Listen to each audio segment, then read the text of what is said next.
All right, let's come back. Start from where we started. Okay, so we briefly talk about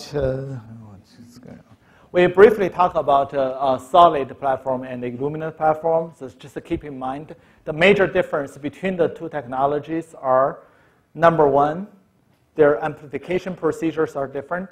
For the Illumina, it's bridge amplification. For the solid, it's emotion PCR.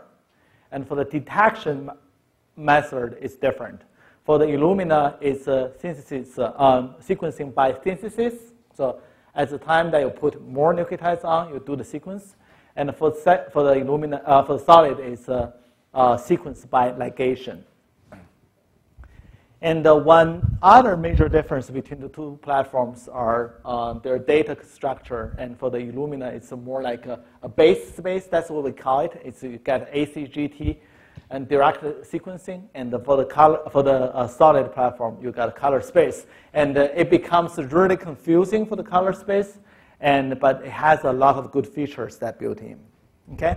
And I'm going to briefly go over several other platforms, but it will be very brief, not go into any detail.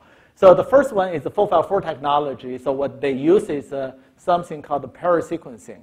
And to a certain extent, if you still think of amplification and sequencing, okay, this is something that you want to distinguish. You can see here is for the amplification part, it's very similar to solid technology. You still got the emotion PCR and put those DNA molecules around the beads.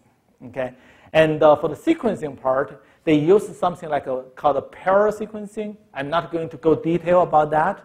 And what happens is once you put in one nucleotide in, and you will detect some signals, and these nucleotides, when it hybridize, it will release something called a paraphosphate, and then do some reactions and excite the color, so you can get the image of it.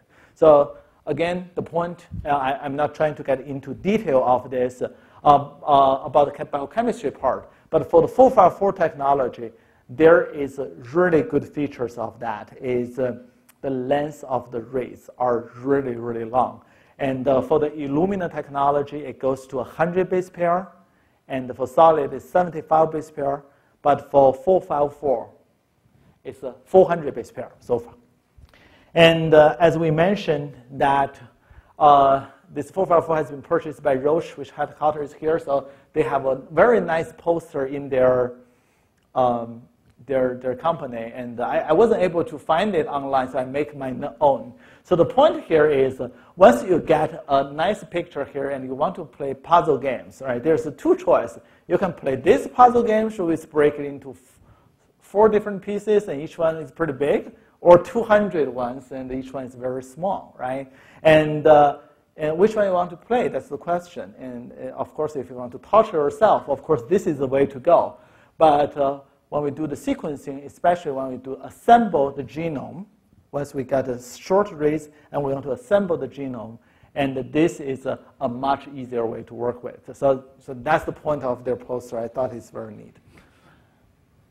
Okay, so yes, they call it length matters. So not only the number of rays you will be detecting. As I mentioned in the 454 technology, the throughput is way lower than the other two competitors. And when it translates to the cost, it's pretty expensive. So it's kind of the problem. All right. And next technology I want to go through very briefly is Pacific Bioscience technology. So this is one technology that you heard a lot of press. They raised a lot of private money and to develop their company. And it's very successful. And they have really their advantages. They do have their troubles as well. So their major advantage is the single molecule real-time machine. So it doesn't have the amplification procedure. You don't need to do the amplification part, which anything when you do PCR, you have the opportunity to introduce the noise, and which you don't have to do it. So what happens is for each chip, so you can see here is each chip with a waveguide 100 nanometer hole. So basically, you can watch the DNA are synthesized. So for each individual hole here, it's about 100 nanometer, and then they have a polymerase really sitting inside the hole. Okay? Once you got the DNA molecule going through it, okay, and you have this extraction from the bottom, and then, of course, those has to be color-labeled nucleotides, and then it will shine up different colors. And so you can see here, so this is the double helix, the DNA here, and this polymerase. And you can see if this is the yellow one supposed to hybridize, to extend it to here. And what happens is once it is put on the DNA, and at this time you give excitation, and then you will observe this yellow signal at this particular time points. Okay, and then when you do another one, and of course you release it. When you do another one, and next one is a blue one, and at this point you will detect a blue signal here. So it's a kind of you're watching a movie, and the polymerase is sitting inside the hole and grab a sequence and just go through it. And every time it shines a different color, so you will know the sequence of that particular molecule. It's a very smart technology, and the most important part of this is really long rates. Okay, it's really long rates. It's 1,000 to 1,200 base pair, and about 5% of rates can go to as much as 5 kilobase. So you can see this can be a very important application, and become assembly is much easier. And once you study RNA, you can really sequence the structures, the detailed structure of the RNA without going through those alignment hassles. Okay. And another thing I didn't put on here is the rumor is they can treat DNA methylation, the methylase they see, as a different color. So you can do that. So you don't really need to do, when you measure the DNA methylation, you don't really need to do any modification. Just go through it and it will work. Okay? So it's very good technology, very smart. But the problem is they don't have too much machine at this moment. For some reason, they only have dozens of machines deployed nationwide, and they better get those machines going. And another technology is called the Helicos technology. And this is a technology, unfortunately, just delisted from the stock market. So they are not going to make it. Okay, and but this is the true single molecule sequence. It's the only true single molecule sequence. There's no amplification at all.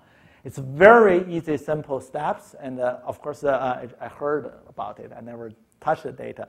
And so you can, if you think of Illumina and solid technology, when you go through those amplification procedures, either bridge amplification or emotion PCR, the library preparation cost is a very significant part of it.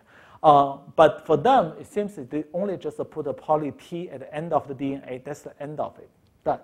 So it's very smart technology, and unfortunately, they didn't make it. And they published a Nature Biotechnology paper in September 2009 in the single molecule sequence of an individual human genome. And their raised length is from 24 to 70 base pairs, and they had 28 coverage, X coverage. So for a moment, this is the most affordable technology to sequence the genome. And it is killed by the market later on. One of the problems is measuring a small amount of DNA is really, really difficult. A lot of people don't want to work on that. I mean, it's painful. And I don't understand this, but I heard the alignment is tricky, but I haven't seen the real data, so I don't know why it's tricky. All right. But anyways, they're not going to make it. And this is the technology certainly made it, okay? And it will become a big splash in the next couple of years. It's called Torrent Personal Genome Machine, okay? And this is a company that was founded by the same founder of 454 technology, which is the first real high throughput sequencer. And they were just last year, I think, were purchased by Life Technology, the same company that has a Solid with $350 million. At the time, they don't even have a product. And just the idea was of that much. And now they certainly have the technology available, and actually we had two sitting in Harvard Edinburgh's lab. And the principle of this technology is when a nucleotide is incorporated into a strand of DNA by polymerase, a hydrogen ion will be released. So this is what the chip will look like. So it's a high-density array of wells. As you can see, there's so many small wells. Using the semiconductor technology, with each well holding a different DNA template. So basically, you put a DNA template into it. Beneath the well is an iron-sensitive layer and a sensor. So it's not imaging-based thing. You detect the signals by the sensors. So when you sequentially flood the chip with one nucleotide after another, okay, if you flush into, for this well, you drop into an A, it's supposed to be the right one. And when it gets into this DNA molecule and being hybridized, being put that on by the polymerase, and if there's a match, a hydrogen ion is released, okay? And the change in the pH of the solution will be detected, okay? So think about this. This is not, so why those sequencers are so expensive, right? $500,000 and $700 million. And a lot of those are the very refined, very good cameras, high resolution cameras. Those are very, very expensive. For this technology, we don't need to see the image. We don't need those cameras. And this really dramatically brings the cost of the sequencer itself down, okay? It costs only $50,000 for each machine.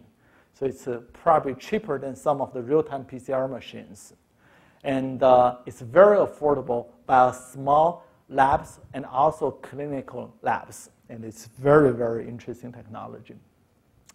And also, there's another good thing of this is sequence really, really fast. It's unlike the other two, so you have to prepare the library for a couple of days and then do a sequencing run for a couple of days. And you can get everything done in several hours. So you can still get very good throughput out of it. So this is one of they call the personal genome machine. And there's another similar platform I haven't talked about. It's also from Illumina, and it's called ChIP-seq. So you remember their big one called HiSeq, right? And they also have MiSeq, M-I-S-E-Q. And this is also the competitor with the Torrent technology. So they are aiming at smaller labs, smaller amplifications, sequences, but you need to get the data quicker, and the machine itself is much cheaper. So this is something that you need to keep an eye on. Yeah. The quality of the data, not good. So we haven't seen the real data yet, and so far they're still trying to I think it depends on how far you go for it, and some of the locations, the sequencer are 10% of error rate. We haven't seen the real data yet, but it does have a lot of interesting applications. For example, Harvard purchased that in his lab. He already have the solid, right?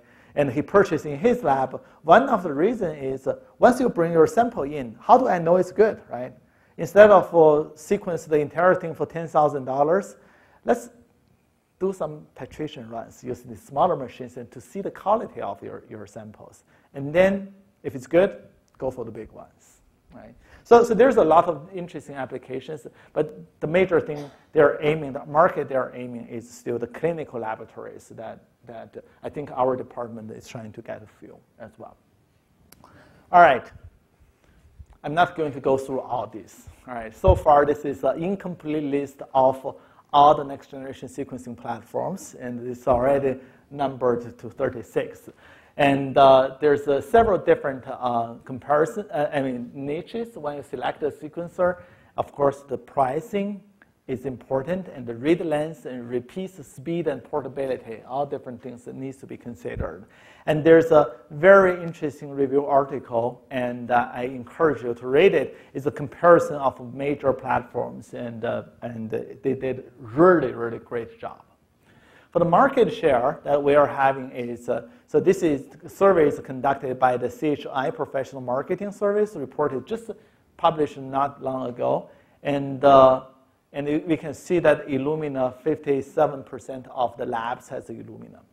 These numbers doesn't add up 100% because some of the survey people, they have multiple machines, right? So, but you can see that Illumina is still holding the biggest market share, and I guess the market speaks for itself. And as in most new technology, getting good data from a sequencer initially is not easy, okay? So we know that these machines are available back in 2008, 2009, but how you can really get the data, that's a tricky issue, right? Yes, I have funding, I want to do some sequencing, and I will send my samples into some core facilities, right? And initially, a couple of years ago, when we send the samples to OSU core facility, at the time that we don't have it here, and it's Illumina machines, and it sounds like it's straightforward. It's never straightforward. The lasers doesn't point to the right direction, and all those things will happen. And the initial quality of the data is not very good. But later, and as the technology develops, it's become really, really much better. And the backlogs of core facility initially was a big issue as well. So you send your samples in, and after 6 months, they send your data back. All right, that's the amount of backlog they do have. Now, probably, that's still a problem. So there's still a lot of core facilities, they have big backlogs. And the situation has been improved dramatically in the past years, and as the technology becomes more stable, and the cost is still prohibitive. I mean, I'm talking about to get the sequencer itself is still less than $1 million, and NIH funds many machines through their large equipment grants, and that's how we got our first solid sequencer from NIH equipment grants. The big genome centers have a substantial advantage in technology development, and the biggest one is the Beijing Genome Institute. And by the way, for those of you who are not Chinese, it's not in Beijing. It's confusing. It's in Shenzhen, but it's Beijing. So the day that Illumina released the ChIP-seq machine, it's available, they purchased 120-something machines instantly. And I think it generated a big backlog for Illumina as well, so they cannot deliver machines for many other people as well. And their sequencing course is also very competitive, and people sometimes send their samples in, okay? The throughput advance of this technology is really scary. So we are talking about 2 years ago, 3 years ago, fall of 2008. And at that time, that the sequencer itself can cover the human genome twice in one single experiment. Okay? This is 3 years ago. And by the end of last year, it can cover the genome 100 times already. So this throughput advance is really, really great. And the cost per megabase of DNA sequencing dropped dramatically. This is fantastic. So this is a Morse law. So you can see this is the log scale. This is a Morse law. That's for the computer science development. They also follow this log kind of rate. But we can see that for the sequencer itself, it beats Morse law dramatically. Okay. And how you read this is in September 2001. If you sequence 1 megabase of DNA sequence, the cost is less than $10,000. Okay, today, not even today. Okay, half a year ago, and the cost of sequencing 1 megabase is 17 cents. And this is also including the overhead and of the core facility, the administrative costs, and everything together. It's 17 cents per megabase of sequence that you can get. And this is a 10,000 times drop of the price during the past 10 years. It can be fantastic, right? And actually, the reagent cost of that part is for 1 megabase of sequence you got, the reagent cost for Illumina platform is 4 cents. Okay, that's the amount of data you can generate with limited funding. And so think about that. It's rapid decreasing cost. The Human Genome Project, 13 years and $3 billion. And in 2007, they did a Watson genome, and it cost $2 million. And for Illumina, now, today, for 8 days, it costs about $10,000. And this is really 10,000 times reduction in 5 years. And the claim is whether we can sequence a genome in 15 minutes for $1,000 in the years to come. And it becomes really real when you look at where this trend goes, right? Okay. And the number of publications indexed by PubMed, of course, is increased dramatically when it goes to involve the next generation sequencing studies. Okay, I hope I convince you that this is a powerful machine. And but the issue is how do we deal with it? I mean, we got a powerful machine. What we can use of it? Or is there any interesting biological applications? So some of you have seen this slide.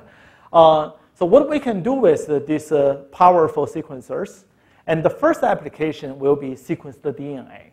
Okay, this is why this was initially developed.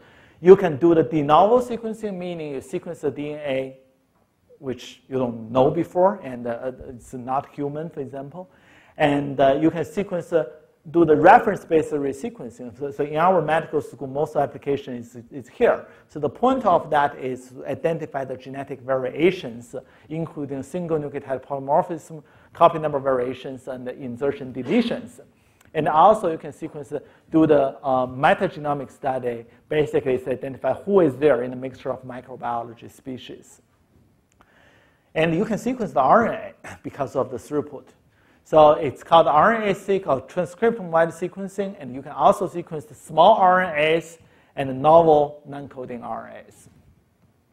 And you can also study protein DNA or protein RNA interactions, and we will have a couple of lectures on that. So it's called ChIP-seq for transcription factor polymer, and then polymerase II, or ChIP-seq for RNA binding proteins.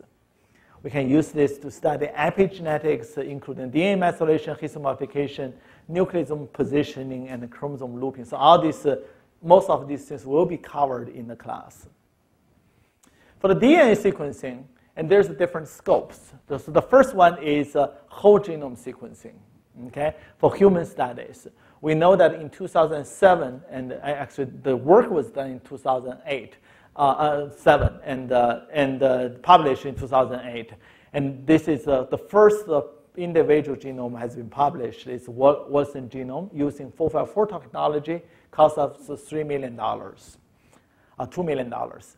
And in 2010, and then the 1000 Genome Project published, and the goal of this project is to identify a deep catalog of human genetic variations. Okay, we are not satisfied with only the reference genome. We want to know the variations on each individual's DNA. And there's two 10K genome project also ongoing. One is to sequence 10K species, and they want to create a sequencing zoo. And another one is the 10K individuals, and it's most on the cancer genomes. And whole genome sequencing also can deal with the animal studies, and there are a lot of push towards that because a lot of animals, we have been using that as a good animal models for the human disease. And for example, for the mouse genome and rat genome, different strains of animal models, and they want to really sequence them to tell me what is the genetic variation between different mouse strains, for example. And some are Institute is leading that effort currently. Okay. Whole genome sequencing. Okay, many disease genomes will be sequenced in the coming years, and that's apparently true. And so one key thing that we want to identify from these sequences are the sequence mutations for the disease samples. So we probably know the single nucleotide variations pretty well, single nucleotide polymorphism, the common variants pretty well. But for different diseases, they have disease-specific sequence mutations, and how we can identify those is a big issue. And that's something that in the later lectures, I'm going to talk about the difference between SNPs and mutations. There are subtle differences. And another thing is to search for the structural variations. And these are the things that was not extensively studied due to the limitations of technology. Okay? And so we can get into that a little bit. And this is very important. So both germline and somatic variations may be of interest depending on the disease. For example, in cancer, we know that in the tumor samples, the DNA has been really messed up. There's a lot of bad things, especially structural variations, happened in the tumor tissues, and they are not in the blood DNA. So it's not in the germlines. So there's a strong push on the sequencing the DNA in the tumor samples. We call it somatic variations. Can be very important. But depends on what who you are. Whole genome sequencing is still very expensive. So far, the cost is about $10,000 per genome if you really want to get it in pretty high quality. And I think, okay, I have $10,000 and let's sequence one individual. But it turns out to sequence one individual doesn't really help you too much, right? And you need to have something to compare to. And we know that for some genetic studies like GWAS, you need hundreds of thousands of individuals to be sequenced or genotyped to get a real biological meaning. And sequencing 1,000 people is still very expensive, right? So far, we only have 1,000 genome sequencing was done, and it has been a big push. So whole genome sequencing for many disease applications are not really possible. So therefore, targeted sequencing or transcriptome sequencing may be a substitute. It's a good thing to go, okay?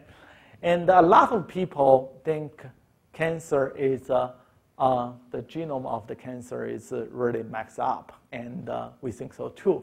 And so you can see this cartoon. It said the angel said, God, the human genome code has been unraveled, and what God needs to do is just change the password, and you will not be able to understand whatever you are, right?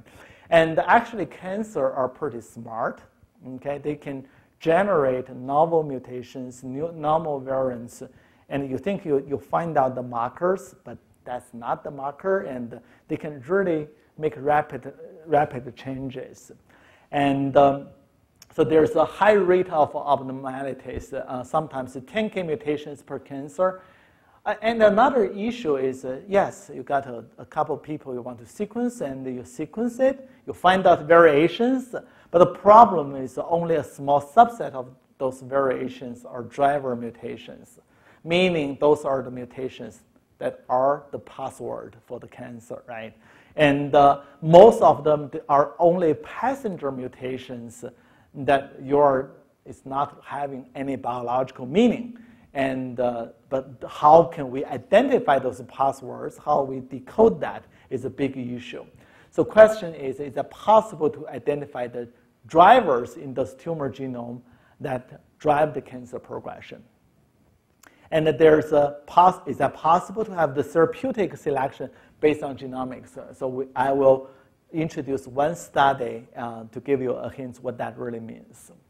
Okay, so ideally, so we talk about identify the variations that really causing the disease, the sequence to identify causing variations. So if you have unlimited resources, and of course we want to do the whole genome sequencing, which can help us to identify the variants in both non-coding regions and encoding regions, okay? But since we don't have unlimited resources and we have to stay focused on, and it's possible that we can only sequence the exon part, most likely the money is there, okay, although not for sure. And also doing transcriptome sequencing and to identify variations on the RNA molecules that have already been transcribed. Okay, after you identify these variations, there's many things that you really need to do as well. For example, you want to compare the disease sample against a control sample. You see, I identify a variation. I think it's important, but it's also in my control. That's not going to be important, right? So you have to do the controls. And also you can compare that against the database of common variants. And those are the variation. And actually, there's a database called the database of common variants. So you can go to look into that. And the notion is if it's a common, and those are the variants that doesn't reportedly causing any phenotypical changes. And you want to get rid of those as well. And then after going through this, and you probably, hopefully, you will get your candidate genes. And any people who worked on this data set will know it's not as simple as this at all, right? But still, that's the general way to go. So you identify the variants, you look for the control samples or common variants, get rid of those, and further derive which gene is causing the disease. Okay, and the scope of the resequencing, so whole genome sequencing is too expensive. So therefore, you can do the target sequencing. And so there's several ways that you can do the targeting, selecting the targets. The first one is to do the exon sequencing. So basically, we think that exons are most important part of the genome, right? Although they are not quite, but they are kind of become a protein if the nucleotide on the exons are changed. It can cause the protein changes, therefore cause bad things to happen. So that is really the exon sequencing has become very popular. And you can also do some other type of targeting, including you know that I have a gene that I have studied my whole life on, and I want to deep sequence in the entire region, and that is possible as well. And we know that so you can really do the exons or whole genes, right? And this is one of the examples from our collaborators. So for one disease, they found strong indication from earlier studies that part of chromosome 2 is a problem for this disease. So they can really design the target assays to target only these regions to further deep sequence in those regions. So we will have more detail when we get into the DNA sequencing lectures. The technology to do this can be a capture array or capturing solution or any other PCR-based assay.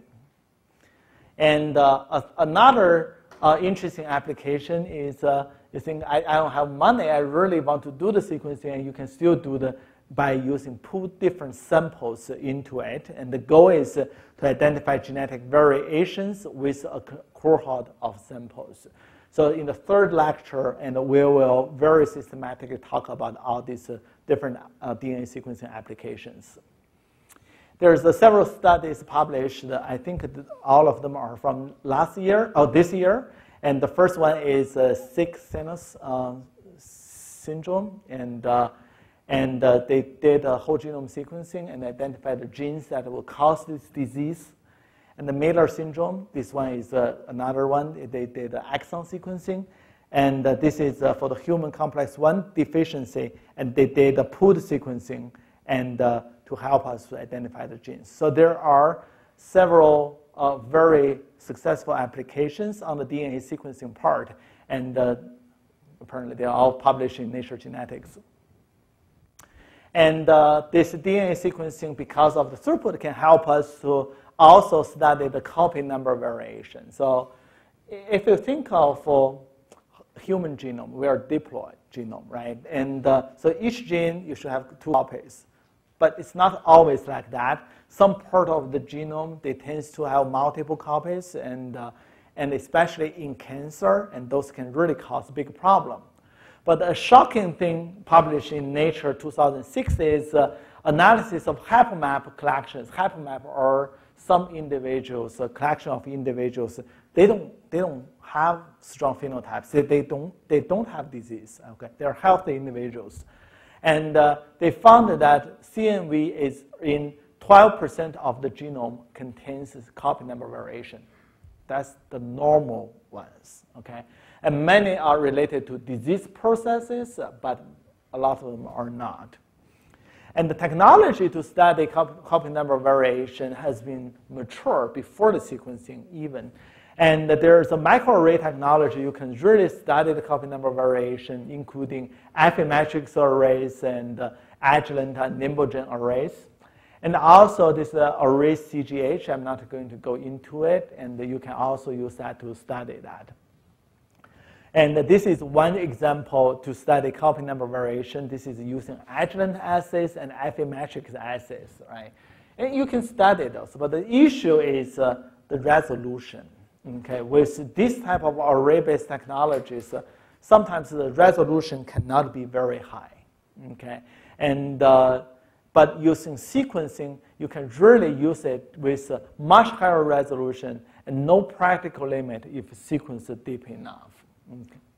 So copy number variation has been a big issue recently, and we see that there's a recent publication from Nature, and they did the copy number variation analysis from the 1,000 genome data, and we can go through that once we get to there.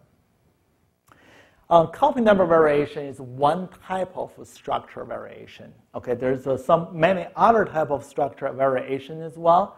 So the genome contains many structure variations, including the insertions, deletions, inversions, tandem duplicates, translocations, and a lot of other type of rearrangement. We don't even know the name, right? There's no name for that. It's just too complicated.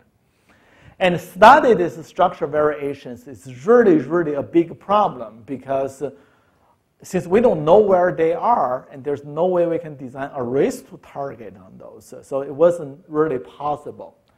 But for very large ones, you can detect with FISH. The FISH is fluorescence in situ hybridization. And we know that for the genetic testing, if you do the Down syndrome, I think you've got 3 copies of chromosome 21, and Adler syndrome, 3 copies for chromosome 18. So those large structure variations, you can identify those using this FISH technology. But most of the variations, we really don't know. We don't have a clue. And because of this sequencing technology, this becomes a really hot research topic that has been brought into a lot of disease mechanisms identification. And most of these are really hard to detect by the arrays. And mate pair libraries, we will talk that a little bit, with different lengths of insertion sites can be informative. So what that really means. The so-called mate pair or pair-end technology, remember that we got a sequence, and we can sequence one end, but we can also sequence both 2 ends, right? And this is called either mate pair or pair ends. There are subtle differences. But the point is, for one sequence DNA fragment, you can sequence both 2 ends, right? And if this is the people you're studying, and you know that between these 2 ends, all my DNA fragment is about 300 base pairs. Just give a number, okay? 300 base pairs. However, when you align it back to the reference genome, you found that these 2 are 10,000 base pair away from each other. So there's something going on there, right? So a possible cause of that is this is the reference genome, and this is the ones that you are sequencing. And there's a big chunk has been deleted from the sequence that you are interested in. So this is one very good way to identify the deletions. And similarly, if you think this is my sequence race, it should be 5,000 base pair, but coming back to here, I only 300 left. And that means there's an insertion in your sequence rather than deletion. And I'm not going to go through all these complicated patterns. It can be inversion. So you can see that the direction has been different, and duplication, translocation, and this a translocation from a different chromosome or long insertions. So you can go through those and take a look at. This is a really cool study. I think it represents one of the futures of the future translational science. So, which is using this technology to study the patient-specific biomarkers. We are very familiar with biomarkers, right? We are trying to identify those. You got the tumor samples and do the microarray. We want to see which gene really help us to distinguish which drug or treatment is useful, things like that, right? And but patient-specific biomarkers, by definition, every single people have their own biomarker. So what this study tells us is, you can go back to it, it's a really interesting study. So you see in this is the cancer sample, tumor sample, and there's a big genome rearrangement here. So this red one doesn't supposed to be there, okay? And because of its cancer, so it's coming fused here for some reason. And then when you do the next generation sequencing, do the mate pairing, you found all those blues are pretty good, but there are two pairs. You see one part is blue, the other is red, and this has been replicated here, okay? And this really represents this patient-specific rearrangement that you really want to get resolved. And at that point, if you do the treatment for the patient, and you do different therapies, and you can really only target these small parts. We already identified your sequencing, and to see how well that this therapy is effective for this cancer. Okay, so I think this is a very important study that we should all pay attention to. RNA sequencing, okay, by definition, is to sequence the RNA. Should we make another 5 minutes break? Everybody stay put. Is that too long? We still have about half an hour lecture to go. All right, what did you say? Okay, keep going. All right, he's the one to blame. Okay, if you feel tired and you want that break. All right. So this is the RNA sequencing platform. So you can see that this is RNA and the poly A by the end of it. And here you want to sequence the RNA. And you need to do the RNA fragmentation and then break it into small pieces, put the linkers on. And then eventually you just sequence these individual RNA sequence molecules. And then after you get all these sequence reads read out and you want to do the realignment, align it back to the human genome. So you will see that some of the reads really clustered around this exon region. This we call the exon reads. And some of them goes to the junction reads, and the others goes to the poly-A read, polyadenylation part. So these are the ways that help you to sequence the transcriptome, and which is can be very useful. And the goal of the RNA sequencing technology is sequence the transcriptome to measure the complete set of transcripts in a cell and their quantity. So which part of the genome has been expressed and by how much. That's our goal. The advantage here is comparing to arrays is this is a digital readout. So basically, for each individual genes, you want to count the numbers of reads that has been sequenced. And comparing to array technology, this is really higher dynamic range. And you can also find the novel transcripts, including the splice variants, different 5' 3' ends, and mutations and recombinations.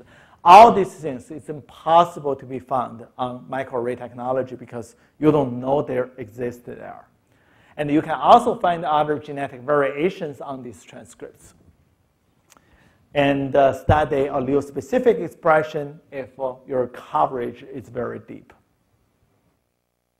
Okay, I'm going to skip this slide. I know it's very complicated, and the reason is we will have 3 lectures to talk about RNA sequencing. But the point I want to give you today is RNA sequencing is sequence the RNA. All right, that's pretty simple. And the next category of application is called the ChIP-seq, which stands for chromatin immunoprecipitation following next generation sequencing. the goal here is to identify genome-wide binding patterns of a protein of interest. That protein can be a transcription factor, can be a histone modification markers with different markers. So what happens here is you got a double-stranded DNA, okay, and you got a protein binds on there. So the point of this assay is you want to know that which part of the genome this protein targets to. The way to do that is you will first cross-link this double-strand DNA with the protein, okay? And then you break those into small pieces. And then you use antibody to target your protein of interest. So only those proteins that initially with those DNA fragments will be, put down here, and others will be washed away, okay? And then you only have this red double-strand DNA left, and then you go ahead to do the sequencing, and that will help you to identify which part of the genome this protein originally binds to, okay?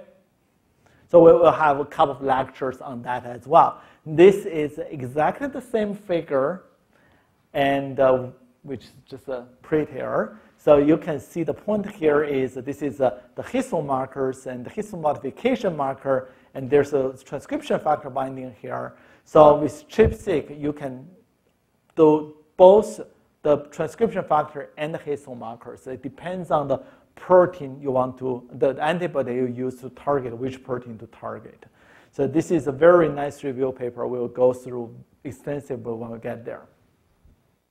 So a couple for ChIP-seq studies published with pretty significant impact, and actually ChIP-seq is one of the first applications of next-generation sequencing, and most publications I'm introducing here are published in 2007. And this is the first ever ChIP-seq data was published from Science in 2007. And they later identified the binding sites of the protein they're interested in, okay? And this is the same year and published in Cell. Basically here, they used antibody to target histone markers, not the transcription factors. And those are very interesting studies as well. And this is another one published in 2007, and the target on a transcription factor called STAT1. So they identified, I think, over 30,000 STAT1 binding sites in the human genome. Okay. A little tired, and so we go through this quicker.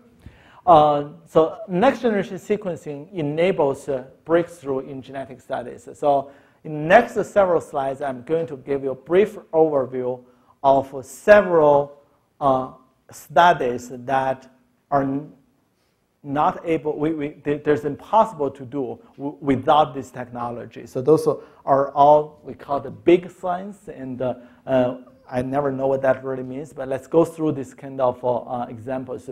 The first one is the 1,000 Genome Project. So it's not really individual lab can do it. It's consortium and many labs, and the NIH put big monies in there. And the goal here is to provide a deep categorization of human genome sequence variations, okay? So we are not happy with only the reference genome anymore. We want to know what is the variation in our human genome. And there was 3 pilot studies published, projects here. And the first one is a low coverage of whole genome sequencing of 179 individuals. And it's only very low coverage. They cover the human genome only by 4 times, 4x coverage, very low coverage. And they also did a very high coverage sequencing of 2 trials, mother-father-child trials, very high coverage. And they also did a very good exon target sequencing of almost 700 individuals from 7 different populations. And these are the 2 major papers published out of 1,000 Genome Project, both from Nature. And so what we learned from 1,000 Genome Project, okay, and they identified locations, allele frequencies, and the local haplotypes for 15 million SNPs, and we found the 15 million SNPs in human genome. And 1 million short insertion and deletions. I'm talking about here are healthy individuals, okay, no disease. And 20,000 structure variations in some of the individuals. And each person carries about less than 300 loss of function variations in annotated genes and 50 to 100 variants in implicated inherited disorders, although those are healthy individuals. So the point of this is, of course, you can go back to the papers to figure this out, but the point is we are not happy with the reference genome anymore. We want to know how different our individuals are. We already know how different we are from monkeys, right? The sequence has been done for different species, but we want to know how different we are among us, and those can help us to identify the disease variations in the future studies. Another big consortium study is called the Cancer Genome Atlas. It's TCGA project. And they had a pilot phase, which is, this is really study cancer genome. And their pilot phase in the past 4 years, and they already published in glioblastoma and ovarian cancer this year, and the lung cancer is also in the pilot phase. And the platforms that they use in this TCGA project, you can see this is initially it's all array technologies, because it was 4 years ago, sequencing was still very expensive, right? And they already selected the best technology at the moment was available to target all these things. So you can see they will look for the array CGH, which apparently is a copy number variation. And this is the Affymetrix platform to study gene expression, to do the genotyping, microRNA, DNA methylation, alternative splicing, and other targeted sequencing. So they're really trying to understand the genome, pick out one cancer type, and from all different domains to study those. This is clearly a consortium type of work. And again, they didn't pick the sequencing, and they thought they can do it faster. But it turns out to be that the most hurdle were not from the technology or even analysis. The biggest problem is they had a hard time to get high quality samples and to really do this type of experiment. And initially, they did some survey, and in this hospital, they have how many samples. In that hospital, they have how many samples. And they are good quality samples, but it turns out to be only about 15% of samples are usable in some of these studies. This really holds them up quite a bit. Maybe holding up is not a bad thing, because the technology becomes much more powerful 4 years from the pilot started. The main phase here is $275 million to provide more than 20 types of cancers and 500 per tumor types in the next 5 years, and in the next 1.5 years, and 2,000 pairs from 10 tumor types. So we really look forward to see the data availability. And for these studies, the data, once they are generated, they will be put into the public domain. That's the good news. The bad news is you won't get it. Okay, so they will be put there, and because the genome has a lot of information that can uniquely identify individuals, and those are really a lot of ethical issues needs to be figured out. So what they do is they still allow you to do the data, to use the data, but you have to write a proposal to the consortium, and they have to evaluate that, and they have to approve that. And anytime that you want to increase a bit more, you need to write another proposal. So it's kind of holding up a process, but data can be available if you are really aggressive. And these are the sites of this Cancer Genome Project sites. Okay, and similarly, there's another international Cancer Genome Consortium effort. Just I think last year we have what's the person named Tim Hudson, and came here to give a talk. And he is that right, Ken? Yeah, he is the PI, one of the organizers of this International Cancer Genome Consortium, and it's so many different countries were involved, and kind of form the internal computation as well. All right, so Southern Genome Project, the Cancer Genome Project, all of those projects are because we're not happy with the reference genome anymore. We want to know a little bit more about it and to know the variations. And Southern Genome Project are like that.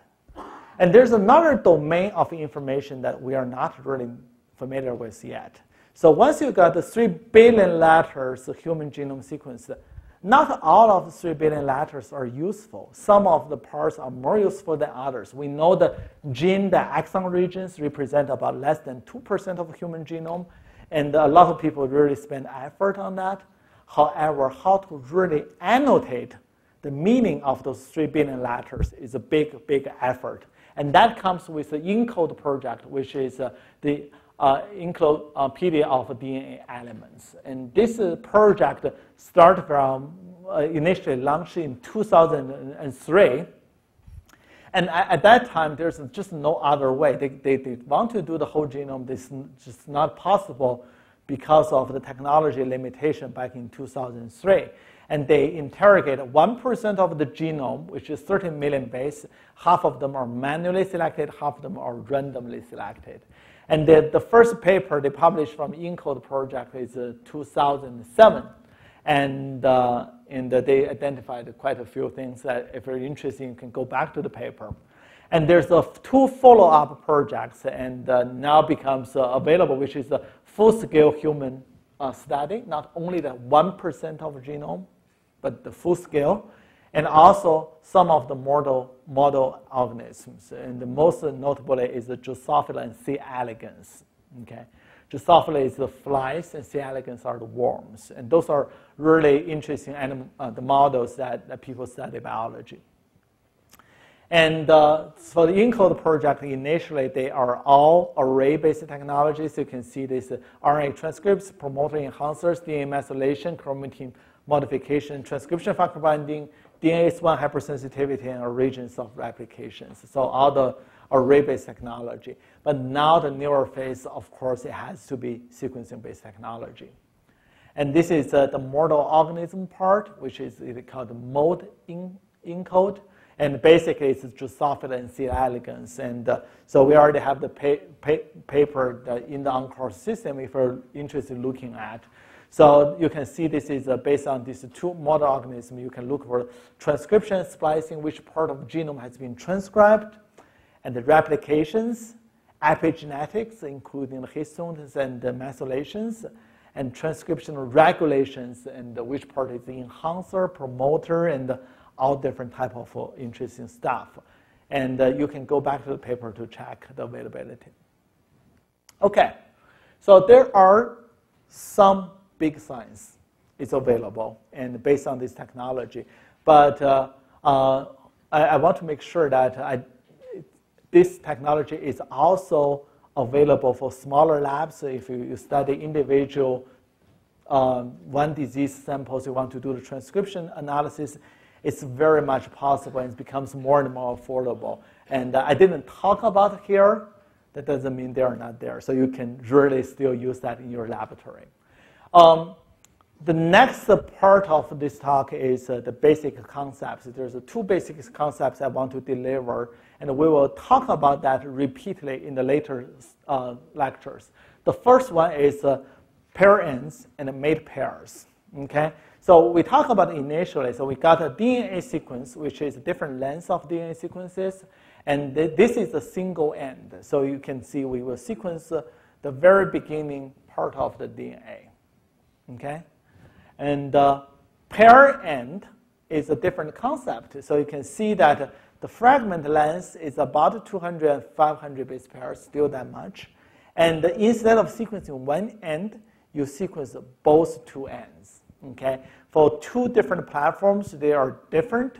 So you can see this is 100 base pair each, and this is 75 versus 35 base pair each. Okay? And this is the pair end. And what it's good for is good for RNA sequencing technology. And also it increased alignment accuracy because we know human genome are kind of very repetitive. So sometimes you got 100 base pairs. You hope that you can uniquely map to the human genome. but because of the repetitiveness, you cannot do that. However, once you sequence another 100 base pair with 500 base pair away, and it's unlikely that part is also in the repetitive regions, so it can help you to anchor the alignment. That really increases the alignment accuracy. And similarly for the solid platform. And this comes to the confusing part. There's another thing called the mate pairs. Okay? And these are the concepts that you need to know. Okay, these are concepts you need to know. I know this is boring, but you need to know. So the difference between the pair ends and the mate pairs are the fragment lengths are different. For the pair end, for the mate pair end, it's short. For the mate pair, it can be 2 to 5 kilobase away from each other. Okay, and another difference here is the direction of the sequencing is different. Okay, you can see the mate pairs is sequenced this way. And for the pair end, you sequence it inwards. Okay? For the solid platform, it's also longer, and the direction is different as well. So it's kind of can be confusing. It just depends on how they are doing their biochemistry. But the point here is this is something you really need to keep in your mind. When you heard about people talk about the pair end and the mate pairs, they are different. They are not the same thing. Okay, conceptually, you got a DNA molecule, you sequence both two ends. Okay, however, the length of the fragments are really different. Mate pairs are much longer. Okay, and actually, their biochemistry behind that is different as well. I'm not going to get into. And this is really good for de novo assembly and good for identifying structure variations for the mate pairs. Another concept, and it's multiplexing, which is barcode. For some of the applications, we may not need to generate so much reads per sample. It wasn't an issue a couple of years ago when these sequencers, the throughput are not very high, but it is a problem right now. It's a good problem to solve, right? So for each lane of Illumina technology, you generate so much data, hundreds million reads. For some studies, I really don't need that many. So how I can use a small part of that entire read lane to study that? So what you can do is a multiplexing, which is pull samples into a single lane of a flow cell. Okay? And you can add a short index to the tag library. So basically you can see, think of there's one fragment, it's from sample number 1, I add up A here. For sample number 2, I add up a different letter in the beginning. And then after you do this, you mix them together and put them in the same lane. And then eventually, when you do the bioinformatics, you see, oh, the first letter is A. This is from sample A. The first letter is T, it's from the second sample. So you can conceptually decipher that in the later stage. And for the Illumina technology and the multiplexing capacity, this is something you really need to consider when you design experiment. And of course, it's a moving target because they are both evolving. And for the Illumina, they use 6 base oligos to do the index multiplexing. And currently, there's 12 unique tags to generate 96 samples. So their multiplexing capacity is 12. So they can barcode 12 samples into one experimental units. For the solid, it's similar. It's up to 16 barcodes. And I think they just published a 96 barcode protocol, but still needs to be tested. Okay? So sometimes you can barcode 96 samples in one experiment. Okay. The challenges. Okay? The good thing of this part is that you don't have to use your brain. Okay? This is just a general information type. The bioinformatics is the real bottleneck. So when at a time the sequencing becomes so cheap, and bioinformatics, when a lot more data has been generated, and we are the problem, the bioinformatics. So researchers are able to generate the data faster than and more easily than their ability to analyze them. That's for sure. What is going on? Who is going to analyze the data? That's a big issue. So For some big labs, when they generate a lot of data, they can hire their dedicated person to do the sequencing analysis. But for many smaller labs, that's not an option. So what is going to be the business model about sequencing analysis in real academic environment? That's a big thing that needs to be worried about. For some of the analysis, a large amount of processing power are required. Okay? It's really hard for you to do something on your desktop anymore, right? We have very powerful machines. Sometimes it's not, clusters. Sometimes it's still not good enough. And so I quit developing web-based software. Okay, so we had experience. We developed some web-based software, and people submit their jobs. It totally blocked my server, so I cannot do anything with it anymore. So it's very, very difficult for the web-based studies, which are available for a lot of other applications that you might be familiar with. Software package might be useful in formulating hypotheses and carry out initial analysis. So people always think analysis can be simple, right? You just plug in the software and run it.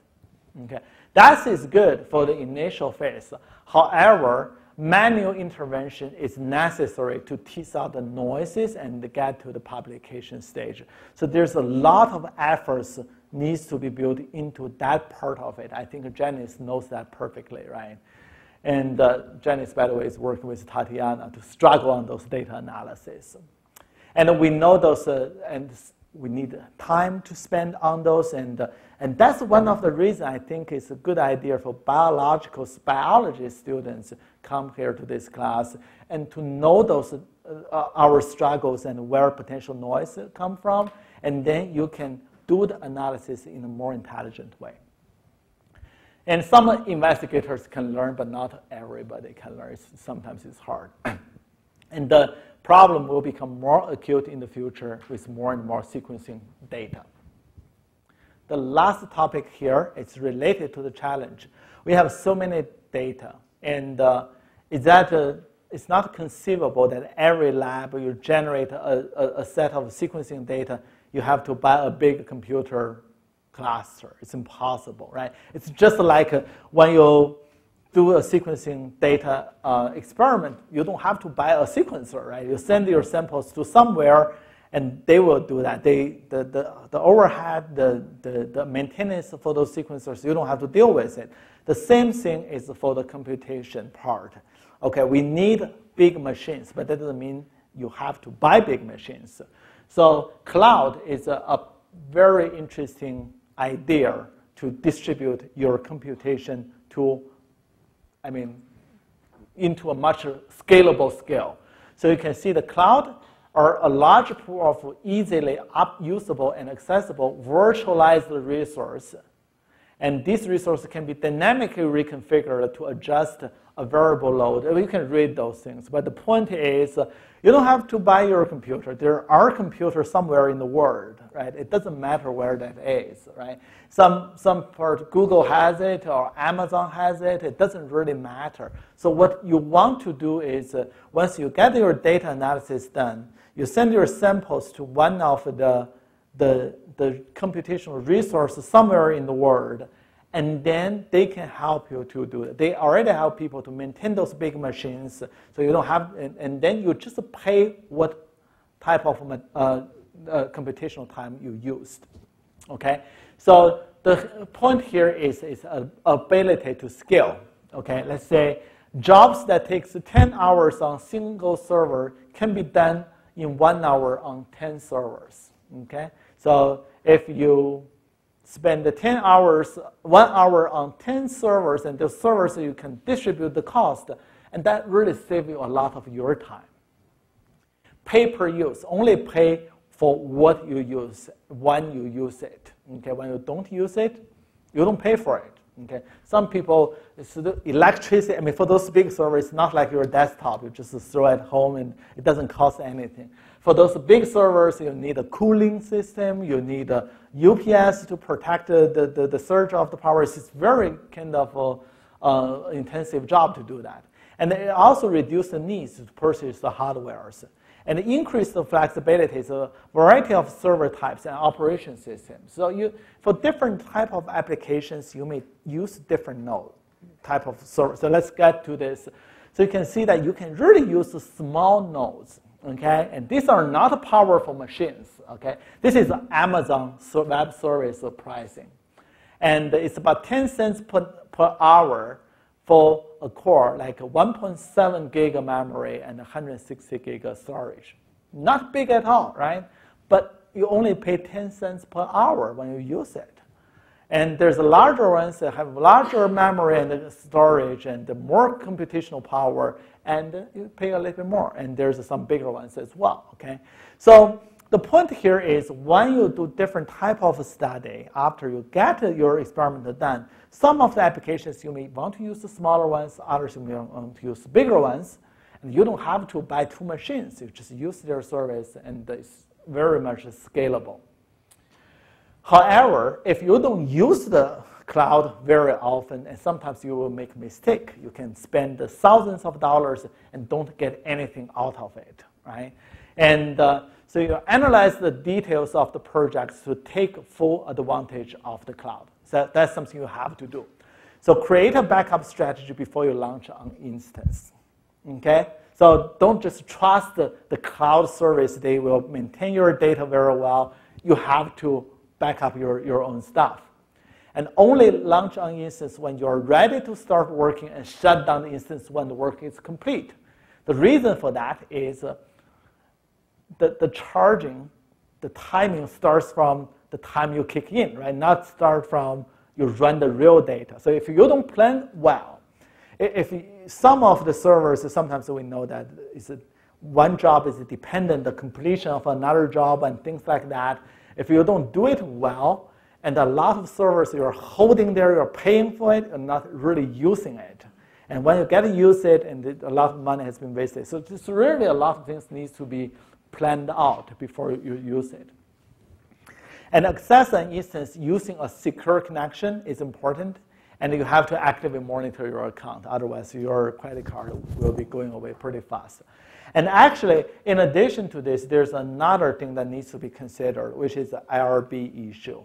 Because we are dealing with the genetic material. And I mean, there's so much data there. We know, we kind of trust Amazon. They are pretty secure. Nobody hack into it or things like that. Well, however, can you convince IRB on that? If for anything, they are leaking information, and someone will be involved into the lawsuit, right? And they are not HIPAA compliant. And so for a lot of real patient data, if you don't, if you didn't get approved, you probably cannot use cloud computing. That's the downside of it. But I assume that Amazon needs to figure that out by themselves. That once they become HIPAA compliant, we can use it. And another thing is a company like Eli Lilly, they have the policy, their data cannot be run on cloud. So we still need to buy bigger machines sometime. All right, this is what I'm going to cover today. And I know you're tired, but I'm tired. For the next lecture, okay, so we will basically talking about a lot of boring things. Okay, a lot of things that for the students who registered, you really have to go through it. It's painful. It's going to be very painful, but it can be useful to a certain extent. For the data analysis workflow and sequencing quality evaluation, these are the error rate estimation, those things. And a very big chunk of my next lecture will be on the alignment algorithm. So I will give you a general overview of my understanding of alignment and how that has been completed. Another big part I want to talk about next time is the data formats. Okay, boring thing, right? But you have to know those if you really want to do the analysis. So and also for the data visualization. So if for some of the people who just want to sit in the class and the next time, depends on your interest, you may or may not come here. But if you don't come next time, I encourage you to come for the third lecture, which is a DNA sequencing, a general biological application. I'm going to give you more introduction in that area. Okay? All right, so again, if you are sitting in the class and I know that you probably sent me email already, but still send an email to Haoyu, and he will create an account for you in the ENCODE system so you can access all the materials, including the slides. All right, so I'll see you next week.